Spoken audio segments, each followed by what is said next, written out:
wafdigii ka socday xukuumadda Somaliland ee ku sugnaa dalka boqortooyada Ingiriiska ayaa kulamo si weyn loo soo agaasimay la yeeshay xildhibaano sidoo kale xubno ka tirsan dowladda dalka Britain. kulamadaas oo ka dhacay baarlamaanka looga arrimiyo wadanka Britain ayaa wafdiga Somaliland waxaa kamid ahaa wasiirka wasaaradda deegaanka iyo horumarinta reer miyiga Somaliland, wasiirka xigeenka wasaaradda arrimaha dibadda, ergeyga Somaliland u qaabilsan wadahadalada Somaliland iyo Soomaaliya, sidoo kale xubno ka socda ururada rayidka.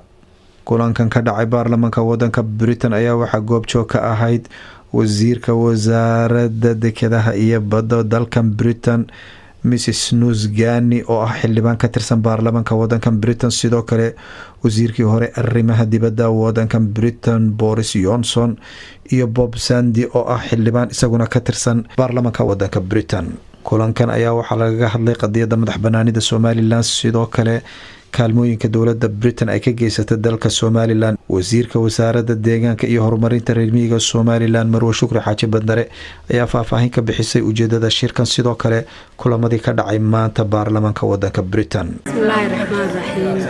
runtii Ilaahay baa mahad leh, si wanaagsan kulankaas noo dhacay, si wanaagsan baan runtii anaguna u present karaynay waxa la yiraahdo aanu markaa doonaynay inaan gudbino iyo sida wanaagsan oo ka aqbalay iyo discussion-ka ka soo baxay ama maaragtay sidii maaragtay la soo xog wareysanayay iyo xogtii ka soo baxdayba waxaan runtii ku qanacnay noqotay. wasiir ku-xigeenka wasaaradda arrimaha dibadda Somaliland oo ka hadlay shirkan ka dhacay baarlamaanka dalka Britain ayaa wuxuu yiri Bismillahir Rahmanir Rahiim. wallahi shir muhiim ah waa shirkan caawa ka dhacay baarlamaanka Ingiriiska. runtii waxa ka soo qayb galay xildhibaano labada aqal wadanka Ingiriiska, waxa ka soo qayb galay diblomaasiyiin iyo wasiirro ka socday dalka Ingiriiska iyo wadamada kale ee xafiisyada kale dalka Ingiriiska. shirkan waxa laga wada hadlay arrimo badan oo ay kamid yihiin sidii Somaliland looga taageeri lahaa qadiyadda ictiraaf raadinta. xildhibaan Sack Gordon Smith oo si weyn ugu ololeeyay qadiyadda madax banaanida Somaliland ayaa sheegay in Somaliland ay horumar fara badan ay ku tallaabsatay. I think it's been a fascinating event. We've had a room full of very talented, very dynamic, very intelligent people who have put a lot of ideas on the table. But the one thing that unites everyone dalka Somaliland waa dal buuxiyay dhammaan shuruudihii dal looga baahnaa, waxaana ku guuleysteen muddo 30 sanadood ah iyaga oo ku jiray go'doon siyaasadeed in ay dhisaan dhammaan kaabayaasha dhaqaale iyo waxyaabihii looga baahnaa dal madax bannaan. waxa aan aad ugu faraxsanahay inaan si weyn ula shaqeyno isla markaana aanu ka dadaalno sidii loo horumarin lahaa qadiyadda madax bannaanida Somaliland, ayuu yiri Sack Gordon Smith oo ah xildhibaanada sida weyn ugu ololeeya qadiyadda madax bannaanida Somaliland.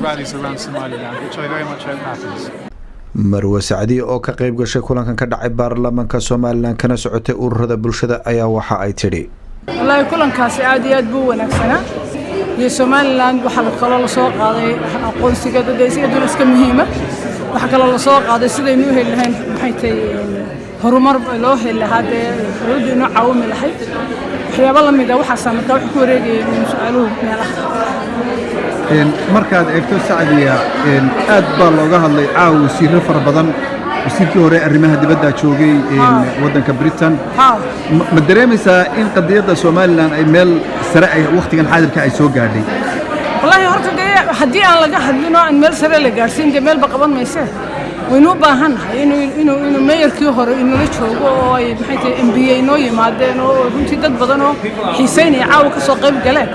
waxay ka mid tahay runtii waxyaabaha inuu baahanahay, laakiin anigu waxaan qabaa dadka maxay tahay dibadda jooga wali riyaas baruhu wali xoog badan may saarin in aqoonsiga laga qaato. waxay la tahay aniga in dhexda loo xidho oo sidii loo keen lahaa aqoonsiga way kulliga waxa leeyihiin MBA leeyihiin ama dad idin matala, waxa leeyihiin maxay tahay meela dad aan u footaysan codkina siisaan waxa ku nooga shiindo deegaano badan oo leh waxay tahay wax bedeli kara. Come on guys. waxay la tahay inay shaqo bilowdaan. wakiilka Somaliland u joogta wadankan UK Marwo Ayaan Canshuur ayaa iyaduna ka hadashay ujeedada shirkan ka dhacay baarlamaanka wadanka Britain. wallahi shirkan waa shir aad iyo aad qiimo u leh, wadiga arkaysa wasiirkii hore arrimaha dibadda joogay waxa la yiraahdaa inagu waxaan ku joognaa runta group aad u xoogan. waxa la yiraahdaa qadiyadda aad baa looga hadlay dhibaatada ay nagu hayso aqoonsi la'aantu, waxa la yiraahdaa cimiladan xayawaanka laga baax mushtarayo aad iyo aad aad noogu faraxsanahay inuu wasiirkii hore ka soo qayb galay wasiirkii kale oo maxaa la yidhaahdaa badda wasiirka badda uu ka soo qayb galay annaguna inta sharaf bay noo ahayd inuu wasiiro taqaana oo garanaysa maxaa la yidhaahdaa arrinkan laga hadlayo inay maxaa la yidhaahdaa joogtay iyo wasiirka iyaga arrimaha dibadda oo hore iyo wasiirka ku-xigeenka iyaga arrimaha dibadda iminkaba iyo dad fara badan oo reer Somaliland ah. shirkan ka dhacay baarlamaanka waddanka UK ayaa wuxuu soo dhamaaday jawi farxad leh. Dalmar telefishinka qaranka Somaliland baarlamaanka UK.